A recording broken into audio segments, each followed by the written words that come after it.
Thank you, Mr. Deputy Speaker. Two clarifications. The first one in Mandarin, please. 双语政策是我们本地的教育体系非常重要的一个特征。If you could give Minister a chance to.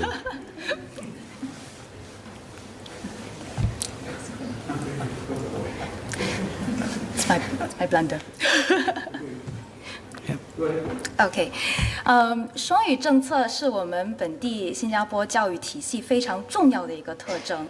那这个能够掌握双语呢，自然是能够帮助我们更好的去和我们母语的文化不会脱钩。那另外呢，也能够巩固新加坡作为一个全世界连接全世界的这个经济和文化桥梁。所以我觉得这个是非常重要。所以如果我们能够维持我们高素质的母语报章，我觉得这是非常关键的一件事情。那刚才部长有早前提到说，应该会要求这个新的重组之后保留住这个母语的一些报章。可是我想再进一步的提问，我们既然政府会注资进入这个新的这个重组的这个 CLG 里面，我们是否能够也要求他们继续的维持高素质的这个内容？这包括这个可能国际时事的报道，可是也应该包括对于时事的政治拙见他们的分析。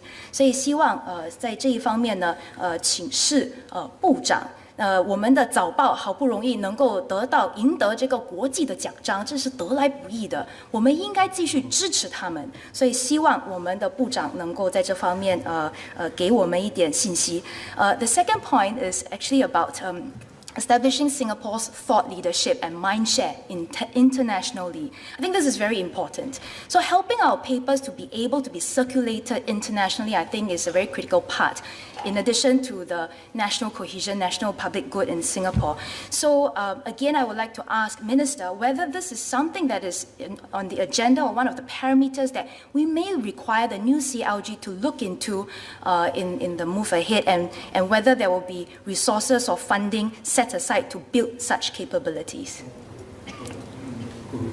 No, because establishing Singapore's thought leadership and mindshare internationally is important. So how can we build up that ability to ensure that we can be circulated internationally? Thank you.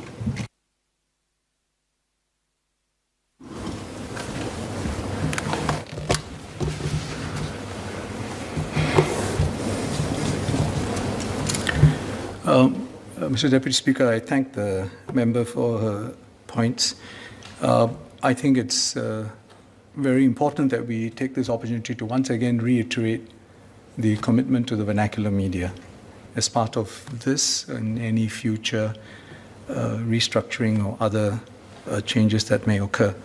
They are important pillars in our multi-ethnic fabric.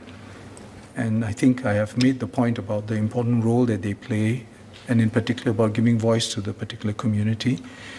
And for that reason alone, we should be focused on how we can give them not just resources, but really the motivation and ambition to be more. And I think that is the other point that the member has raised, which is from an international point of view. And for example, and I think specifically in the context of, say, the Chinese media, I am sure it will not be lost on many within the SPH organization, but also those who are going to be involved later, that our Chinese media has significant potential to not just cater to the needs of Singaporeans, but also to be able to present a perspective on international affairs. And I think it will be a very valued one because it will represent the Singapore point of view, which would be seen as being objective.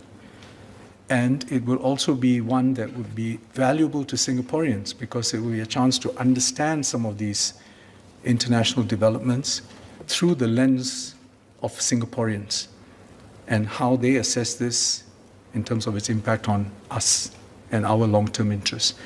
So for all those reasons, I think we will want to make sure that the vernacular media doesn't just pivot to digital, but actually develops additional important capabilities to meet this broader need that we have. And I think this is something that I will have to defer to the CLG chairman and the members of the board and management, who will then have to take this forward. But I think from a government point of view, certainly there should be no doubt as to where we stand on the issue. And I thank the member for bringing it up.